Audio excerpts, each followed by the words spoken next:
ओम शांति। 11 मई 2026। आज की मुरली। मीठे बच्चे, बाबा आए हैं आप बच्चों को अपने समान महिमा लायक बनाने। बाप की जो महिमा है वह अभी तुम धारण करते हो। प्रश्न: भक्ति मार्ग में परमात्मा मासूक को पूरा न जानते भी कौन से शब्द बहुत प्यार से बोलते और याद करते हैं? उत्तर: बहुत प्यार से कहते और याद करते हैं, हे मासूक, तुम जब आएंगे तो हम सिर्फ आपको ही याद करेंगे और सबसे बुद्धि योग तोड़ आपके साथ जोड़ेंगे। अब बाप कहते हैं, बच्चे, मैं आया हुआ हूँ तो देही अभिमानी बनो।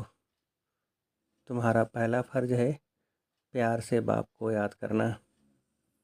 ओम शांति। मीठे मीठे जीव की आत्माओं को परमपिता परमात्मा, जिसने अब शरीर का लोन लिया है, बैठ समझाते हैं कि मैं साधारण बूढ़े तन में आता हूँ, आकर बहुत बच्चों को पढ़ाता हूँ। ब्रह्मा मुख वंशावली ब्राह्मण बच्चों को ही समझाएंगे, जरूर मुख द्वारा ही समझाएंगे।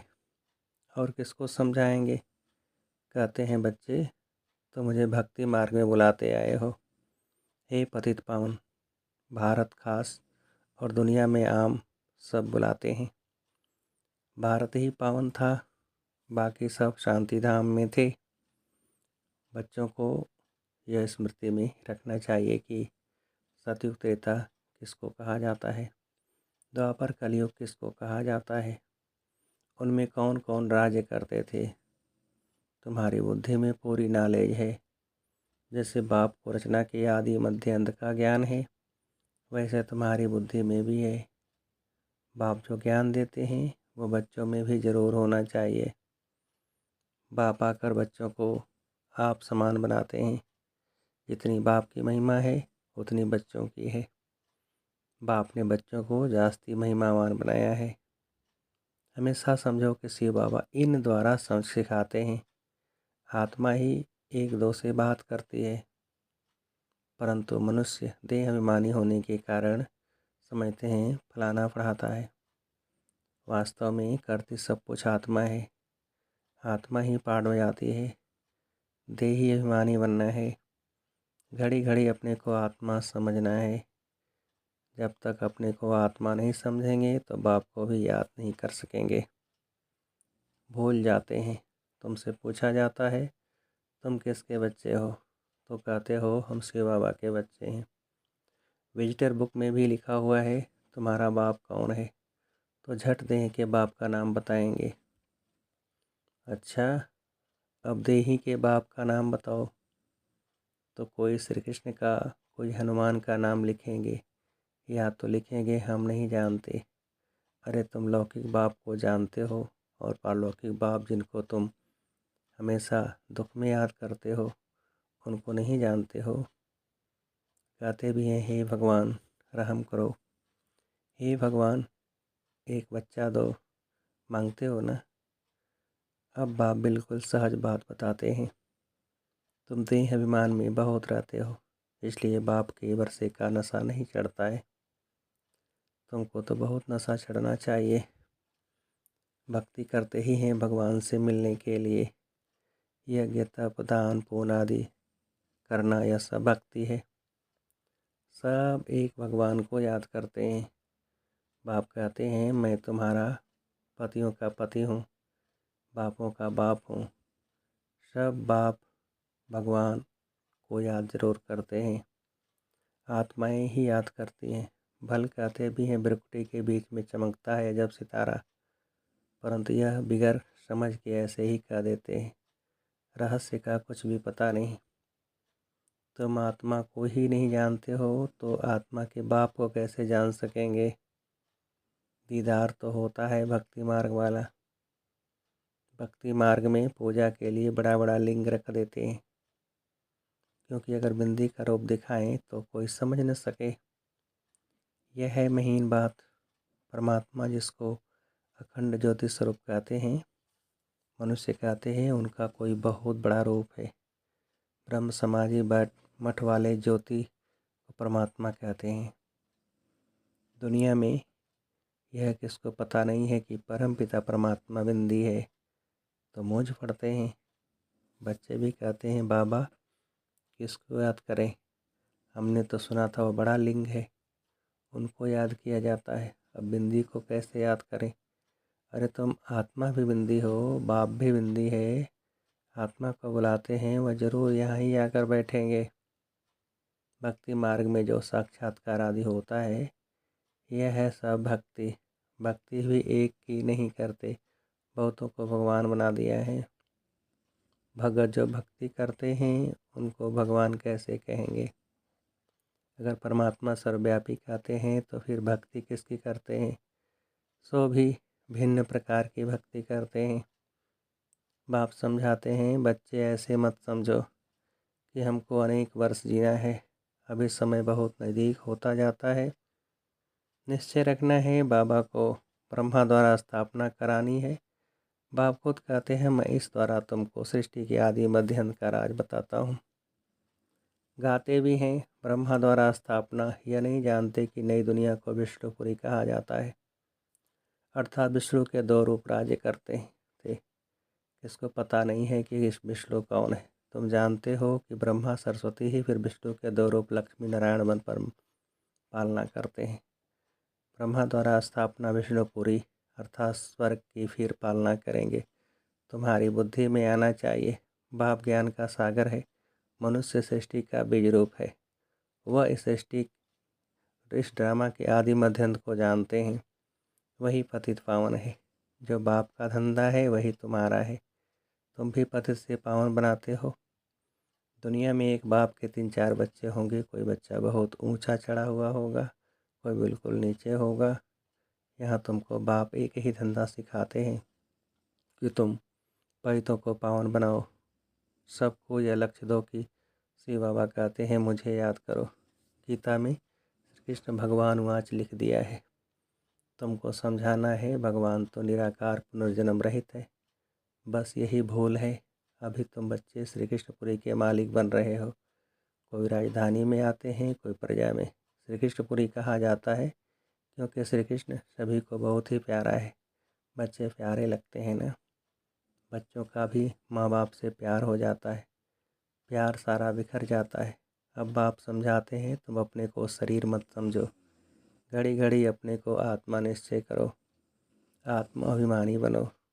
बाप भी निराकार है, यहाँ भी शरीर लेना पड़ता है समझाने के लिए। बिगर शरीर को समझा नहीं सकते हैं, बिगर शरीर तो समझा नहीं सकेंगे। तुमको तो अपना शरीर है। बाबा फिर लोन लेते हैं, बाकी इसमें प्रेरणा आदि की बात ही नहीं। बाप खुद कहते हैं मैं यह शरीर धारण कर बच्चों को पढ़ाता हूँ, क्योंकि तुम्हारी आत्मा जो अभी तमो प्रधान बन गई है उनको सतो प्रधान बनाना है।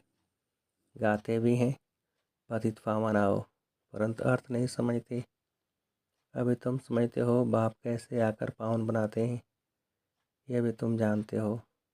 सतयुग में सिर्फ हमारा ही छोटा झाड़ होगा, तुम स्वर्ग में जाएंगे, बाकी जो इतने खंड हैं उनका नाम निशान नहीं होगा। भारत खंड ही स्वर्ग होगा। परमपिता परमात्मा ही आकर हेवन की स्थापना करते हैं। अभी हेल है, प्राचीन भारत खंड ही है जहाँ देवताओं का राज्य था, अब नहीं है। उन्हों के यहाँ मंदिर हैं, चित्र हैं, तो भारत की ही बात हुई। यह कोई भी भारतवासी की बुद्धि में नहीं आता कि भारत स्वर्ग था। यह लक्ष्मी नारायण मालिक थे और कोई खंड नहीं था। अब तो अनेक धर्म आ गए हैं, भारतवासी धर्म भ्रष्ट कर्म भ्रष्ट बन गए हैं। श्री कृष्ण को श्याम सुंदर कह देते हैं, परंतु अर्थ नहीं समझते। बरोबर यह सांवरा था ना। कहते हैं श्री कृष्ण को सर्प ने डसा तो सांवरा हो गया। अब वह तो सतयुग का प्रेस था, कैसे काला हो गया। अभी तुम यह बातें समझते हो। श्री कृष्ण के माँ बाप भी अभी पढ़ रहे हैं। माँ बाप से उत्तम श्री कृष्ण गाया हुआ है। माँ बाप का कोई नाम नहीं है, नहीं तो जिस माँ बाप से ऐसा बच्चा पैदा हुआ वह माँ बाप भी प्यारे होने चाहिए, परंतु नहीं। महिमा सारी राधे कृष्ण की है। माँ बाप की कुछ है नहीं। तुम्हारी बुद्धि में ज्ञान है, ज्ञान है दिन, भक्ति है रात। अंधियारी रात में ठोकरें खाते रहते हैं। अभी तुम बच्चों को समझाया जाता है, घर में रहो या सर्विस भी करते रहो, कोई को भी समझाओ तुम आधा कल्प के आशिक हो एक मासूक के। भक्ति मार्ग में सभी उनको याद करते हैं तो आशिक ठहरे न, परंतु मासूक को पूरा जानते नहीं हैं, याद बहुत प्यार से करते हैं। मासूक तुम जब आएंगे तो हम सिर्फ आपको ही याद करेंगे और सबसे बुद्धि योग तोड़ आपके साथ जोड़ेंगे। ऐसे तो गाते थे ना, परंतु बाप से हमको क्या वर्षा मिलता है ये किसको भी पता नहीं है। अब बाप समझाते हैं, तुम देही अभिमानी बनो। बाप को याद करना तुम बच्चों का पहला फर्ज है। बच्चा हमेशा बाप को, बच्ची माँ को याद करती है। हम जिन्स हैं ना। बच्चा समझता है हम बाप का वारिस बनेंगे, बच्ची थोड़े ही कहेगी। वह तो समझती है हमको पियर घर से ससुर घर जाना है। अब तुम्हारा निराकार और साकार पियर है। बुलाते भी हैं, हे पतित परमपिता परमात्मा रहम करो, दुख हरो, सुख दो, हमें लिबरेट करो, हमारा गाइड बनो। परंतु उसका अर्थ बड़े बड़े विद्वान आचार्य भी नहीं जानते हैं। बाप तो सर्व का लिबरेटर है, वही सबका कल्याणकारी है। बाकी वह अपना ही कल्याण नहीं कर सकते तो औरों का क्या करेंगे। यहाँ बाप कहते हैं, मैं गुप्त आता हूँ। खुदा दोस्त की कहानी सुनी है ना। अब यह पुल है कलयुग और सतयुग के बीच का, उस पार जाना है। अब खुदा तो बाप है, दोस्त भी है, माता पिता शिक्षक का पाठ भी बजाते हैं। यहाँ तुमको साक्षात्कार होता है तो जादू जादू कह देते हैं। साक्षात्कार तो नौधा भक्ति वालों को भी होते हैं, बहुत तीखे भक्त होते हैं। दर्शन दो नहीं तो हम गला काटते हैं, तब साक्षात्कार होता है। उनको नौधा भक्ति कहा जाता है। यहाँ नवधा भक्ति की बात नहीं, घर में बैठे बैठे भी बहुतों को साक्षात्कार होते हैं। दिव्य दृष्टि की चाबी मेरे पास है। अर्जुन को भी मैंने दिव्य दृष्टि दी ना। यह विनाश देखो, अपना राज्य देखो। अब मामी कम याद करो तो यह बनेंगे। अभी तुम समझते हो विष्णु कौन है। मंदिर बनाने वाले खुद नहीं जानते विष्णु द्वारा पालना। चार भुजा का अर्थ ही है, दो भुजा मेल की, दो फीमेल की। विष्णु के दो रूप लक्ष्मी नारायण हैं, परंतु कुछ भी समझते नहीं है, किसका भी ज्ञान नहीं है, न शिव बाबा का न विष्णु का। पहले पहले बाबा का आकर्षण था, बहुत आते थे। शुरुआत में सारा आंगन भर जाता था, जज मजिस्ट्रेट सब आते थे। फिर विकार का झगड़ा शुरू हुआ, कहने लगे बच्चे नहीं पैदा होंगे तो सृष्टि कैसे चलेगी, यह तो सृष्टि बढ़ने का कायदा है। गीता की बात ही भूल गए कि भगवान आज काम महाशत्रु है, उस पर जीत पानी है। कहने लगे स्त्री पुरुष दोनों इकट्ठे आए तो उनको ज्ञान दो, अकेले को नहीं दो। अब दोनों भी आए तो दे में ना। देखो दोनों को इकट्ठा भी देते हैं तो भी कोई ज्ञान लेते हैं, कोई नहीं लेते हैं। तकदीर में नहीं होगा तो क्या कर सकते हैं। एक हंस एक बगुला बन पड़ते हैं। यहाँ तुम ब्राह्मण देवताओं से भी उत्तम हो। जानते हो हम ईश्वरी संतान हैं, शिव बाबा के बच्चे हैं। यहाँ वहाँ स्वर्ग में तुमको यह ज्ञान नहीं रहेगा न। जब निराकारी दुनिया मुक्ति धाम में होंगे तब यह ज्ञान होगा। यह ज्ञान शरीर के साथ ही खत्म हो जाता है। अभी तुमको ज्ञान है, एक बाबा पढ़ा रहे हैं। अब यह खेल पूरा होता है, सब एक्टर्स हाजिर हैं। बाबा भी आया है, रही हुई आत्माएं भी आती रहती हैं। जब सब आ जाएंगे तब विनाश होगा, फिर सबको बाप साथ ले जाएगा। सबको जाना है, इस पति दुनिया का विनाश होना है। अच्छा, मीठे मीठे सिकल थे बच्चों प्रति माता पिता बाप दादा का याद प्यार और गुड मॉर्निंग। रूहानी बाप की रूहानी बच्चों को नमस्ते। हम रूहानी बच्चों की रूहानी बाप को नमस्ते। धारणा के लिए मुख्य सार। पहली पॉइंट, पतित से पावन बनाने का धंधा जो बाप का है वही धंधा करना है। सबको लक्ष्य देना है कि बाप को याद करो और पावन बनो। दूसरी पॉइंट, यह ब्राह्मण जीवन देवताओं से भी उत्तम जीवन है। इस नशे में रहना है। बुद्धि का योग और सबसे तोड़ एक मासूक को याद करना है। वरदान,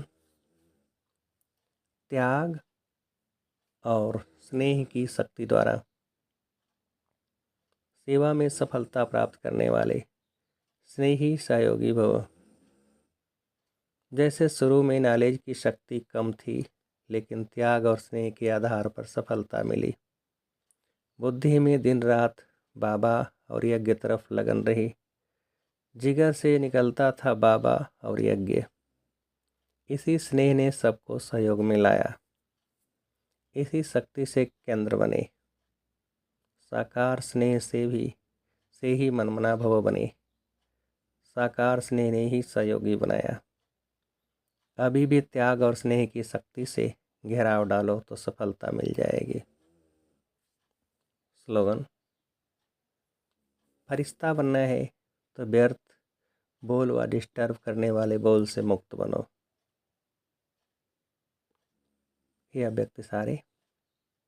सदा अचल अडोल एक रस स्थिति का अनुभव करो। कोई भी बात हो जाए, चाहे प्रकृति की चाहे व्यक्ति की, दोनों अचल स्थिति के आसन को जरा भी हिला न सके। इतने पक्के होना, जैसे देखो शरीर आसन पर नहीं टिक सकता तो हलचल करेगा ना, ऐसे मन हलचल तो नहीं करता। सदा अचल अडोल, जरा भी हलचल नहीं हो। अगर कभी हलचल और कभी अचल है तो सिंहासन भी कभी हिलेगा कभी नहीं मिलेगा। सिंहासन भी हलचल और कभी अचल है तो सिंहासन भी कभी मिलेगा कभी नहीं मिलेगा। अच्छा, ओम शांति।